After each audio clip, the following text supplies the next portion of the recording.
देश ये कैसा बनाया आपने, लूट कर पैसा बनाया आपने।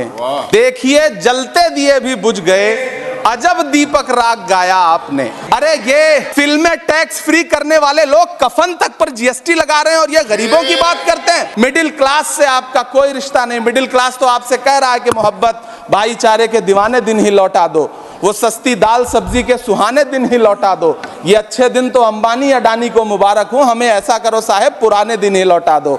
वो पुराने दिन जो बहुत अच्छे थे, वो पुराने दिन जहां लोग एक दूसरे से मिलजुल करके रहते थे। तुम्हारी फाइलों में गांव का मौसम गुलाबी है, मगर ये आंकड़े झूठे हैं, ये दावा किताबी है। पूरा सदन अमृत काल के बजट की चर्चा कर रहा है, मैं तो गरीबों की रोटी और दाल के बजट की चर्चा करूंगा। मैं सदन में खड़ा होकर के इस बजट पे चर्चा करते हुए कहना चाहता हूं कि इस बजट में फुटपाथ पर रहने वाले, छप्परों में रहने वाले, झुग्गियों में रहने वालों के लिए क्या है, उनके लिए क्या है। जो प्रधानमंत्री के किए गए वायदों की बाट जोह रहे हैं। हर साल फरवरी की खूबसूरत सुबह और सजी हुई संसद से बरसते हुए झूठे वायदों की जवाबदेही कौन तय करेगा? कौन बताएगा कि 2022 में प्रधानमंत्री जी जो सबको पक्का मकान देने वाला वायदा किए थे उसका क्या हुआ?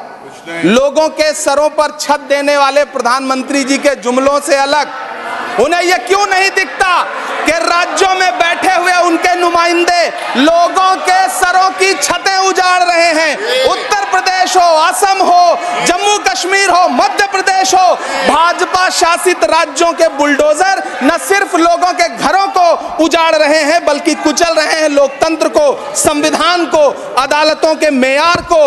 मैम, मैं आंकड़ों की बाजीगरी से अलग हट करके इस बजट पर एक बात कहना चाहता हूं।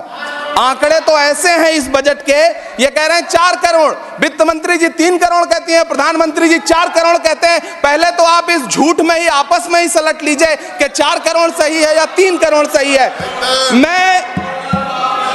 आंकड़े तो ऐसे हैं इस बजट के मैम कि जो सुने वो बस पथराई आंखें लेकर किंग कर्तव्य विमूढ़ हो जाए।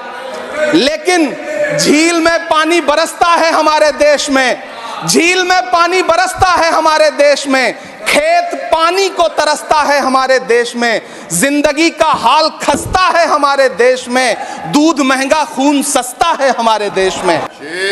आपने पुरानी पेंशन बहाली की मांग करने वालों को क्या दिया? सालों से अपने लिए छत तलाश रहे लोगों को आपने इस बजट में क्या दिया? कुछ नहीं।